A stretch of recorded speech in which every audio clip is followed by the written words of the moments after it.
पाठ 10 काल और वाच्य।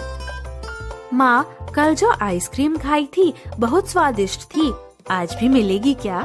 हाँ हाँ, पहले खाना खा लो फिर देती हूँ। मेरा पेट तो बहुत भर गया है, मैं अपनी आइसक्रीम कल खाऊंगा।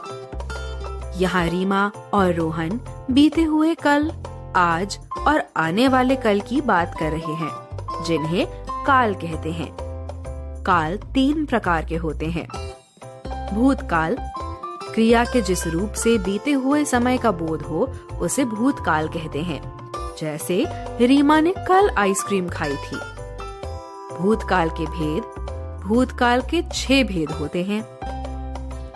सामान्य भूतकाल, जिन वाक्यों के अंत में या, ये, यह, चुका, चुके आदि का बोध होता है उसे सामान्य भूतकाल कहते हैं। जैसे राधा ने गाना गाया, राघव खाना खा चुका। आसन्न भूतकाल, जिन वाक्यों के अंत में या है, ये है, ये है अथवा चुका है, चुके हैं, चुकी हैं आदि निकट भूतकाल में क्रिया का होना हो उसे आसन्न भूतकाल कहते हैं। जैसे मोहन ने खाना खाया है, मोहन खाना खा चुका है। पूर्ण भूतकाल, जिन वाक्यों के अंत में रहा था, रहे थे, रही थी का बोध हो उसे पूर्ण भूतकाल कहते हैं। जैसे अध्यापिका ने बच्चों को समझाया था, विवेक खाना खा रहा था। अपूर्ण भूतकाल, जिन वाक्यों के अंत में आया था, आई थी, आए थे या चुका था, चुके थे, चुकी थी आदि हो तो उसे अपूर्ण भूतकाल कहते हैं। जैसे छात्राएं पढ़ रही थीं, वरुण खाना खाने आया था। संदिग्ध भूतकाल, क्रिया के जिस रूप से भूतकाल का बोध हो किंतु कार्य के होने से संदेह हो उसे संदिग्ध भूतकाल कहते हैं। जैसे सोहन स्कूल पहुंच गया होगा, नैना ने खाना खाया होगा।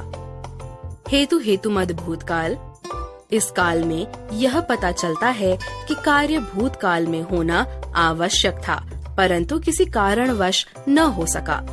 जैसे यदि तुम परिश्रम करते तो अवश्य सफल होते, यदि मोहन ने कहा होता तो मैं जरूर आता। वर्तमान काल, क्रिया के जिस रूप से कार्य के अभी होने का बोध हो उसे वर्तमान काल कहते हैं। जैसे आज मैं पार्क में घूमने जाऊंगा। वर्तमान काल के भेद। सामान्य वर्तमान काल, क्रिया के जिस रूप से क्रिया के वर्तमान काल में सामान्य रूप से होने का बोध होता है उसे सामान्य वर्तमान काल कहते हैं। जैसे बच्चे खेलते हैं, रीता किताब पढ़ती है। अपूर्ण वर्तमान काल, जहाँ पर वर्तमान काल में कार्य के लगातार होने का पता चलता है उसे अपूर्ण वर्तमान काल कहते हैं। जैसे मोर नाच रहा था, पिताजी जा रहे थे। संदिग्ध वर्तमान काल, जिसमें वर्तमान समय में कार्य के होने में संदेह पाया जाता है उसे संदिग्ध वर्तमान काल कहते हैं। जैसे सचिन मैच खेल रहा होगा, मेघा सोती होगी। भविष्यत काल, क्रिया के जिस रूप से कार्य के आने वाले समय में होने का पता चलता है उसे भविष्यत काल कहते हैं। जैसे मोहन स्कूल जाएगा। भविष्यत काल के भेद, भविष्यत काल के 3 भेद होते हैं। सामान्य भविष्यत काल, क्रिया के जिस रूप से कार्य के भविष्य में होने का बोध हो उसे सामान्य भविष्यत काल कहते हैं। जैसे रामू खाना खाएगा, मंजू दिल्ली जाएगी। संभाव्य भविष्यत काल, जिसमें आने वाले समय में कार्य के पूरा होने की संभावना होती है उसे संभाव्य भविष्यत काल कहते हैं। जैसे मेरा भाई शायद खेलने जाएगा, शायद मेरा दोस्त कल लौट आएगा। हेतु हेतुमद भविष्यत काल, इसमें भविष्य में होने वाली एक क्रिया दूसरी क्रिया के होने पर निर्भर रहती है, इसे हेतु हेतुमद भविष्यत काल कहते हैं। जैसे पापा जाएं तो मैं भी जाऊं। वह कोशिश करे तो सफल हो। वाच्य, वाच्य में कर्ता, कर्म या भाव की निर्णायक भूमिका अथवा प्रधानता का ज्ञान करने वाली क्रिया को वाच्य कहते हैं। वाच्य के 3 भेद होते हैं। कृतवाच्य, जहाँ क्रिया का संबंध सीधा कर्ता के साथ हो और वाक्य में कर्ता प्रधान हो, उसे कृतवाच्य कहते हैं। जैसे बंदर आम खाता है। कर्मवाच्य, क्रिया के उस रूपांतर को कर्मवाच्य कहते हैं जिससे वाक्य में कर्ता की प्रमुखता ना होकर कर्म की प्रमुखता का बोध होता है। जैसे मैच खेला गया।